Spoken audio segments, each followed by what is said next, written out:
Dictation start now. It is the essence of the matter that you know the work you are doing, and that is a very noble work, the work of transmission of the old culture to the new generation. There are two sides to the situation. There is the student, the boy and girl, and there are the things of culture, the things that human beings by their cultural efforts have made. They take different forms. They take the forms of books, they take the forms of songs, they take the forms of buildings, they take the forms of places, they take all sorts of forms.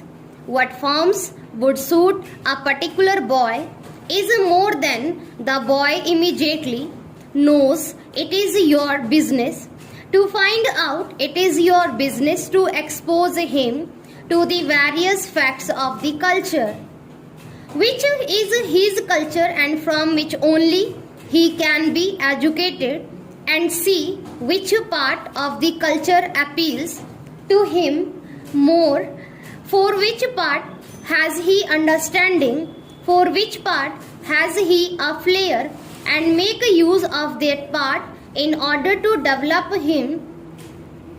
The rest can come as information because life imparts the information, but in order to build up, you have to harness his inclinations to the good of culture, which are incorporations of those learnings.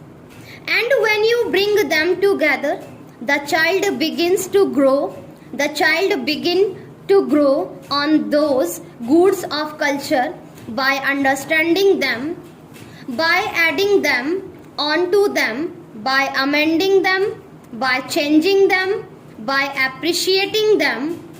He also becomes a cultured human being, and cultured human being is the end of educational efforts. What I am saying is easily said, is difficult to do, and I want you to do the difficult thing. Don't be satisfied with the easy things. The easy things is usually wrong, and in a process as complicated as education, the easy thing is more often than not wrong. Therefore, apply your mind to understanding the personality of the students, and apply your mind to the structure of the cultural goods which are the instrument of education, and try to find out the correspondence between the two and bring them together. You have to awaken this consciousness in him also, so that he approaches his problem as I am requesting you to approach yours. If that is done, education would be a different thing. It was mainly on account of this view of educating that I was at a certain time responsible for advocating the scheme of basic education. I have been called the father of basic education. It is not a very proud this thing to be a father of a stillborn child, but in any case, one does one's best. Basic education, in my opinion, has not had a fair trial. Once at a conference I said basic education failed, and people who are against basic education were over enjoyed and said that this man, who is supposed to be the author of basic education, confesses that basic education had failed. Therefore, basic education is wrong. I never meant to be that. Basic education, in my opinion, is not wrong, and sooner or later our country will have to come to basic education, and I believe that it will come sooner rather than later.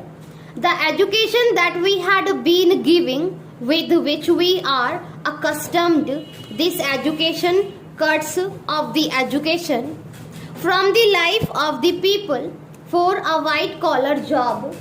As long as we had a few people to educate, a few hundreds of thousands or a few million, that thing did not good work and some very fine minds were the product.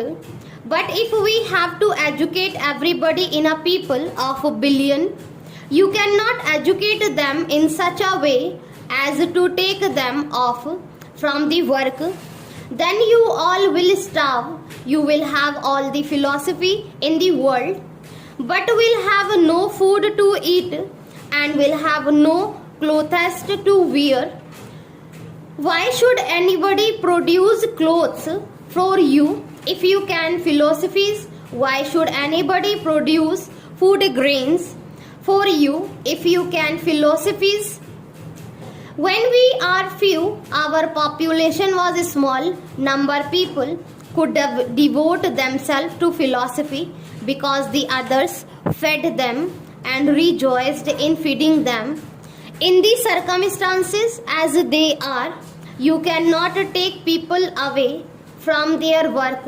You have to make their work educative, because the work which is mechanical is not educative, and millions of our people are doomed to do mechanical work, just work which repeats itself, on of which they don't know why they do. But if you can make their work educative, that is a process in which they learn to think and judge and select and choose, then you have made work into an educative process that we will have to do if we don't want to go under. And I do hope as an optimist that we will not go under, therefore we will have to do it.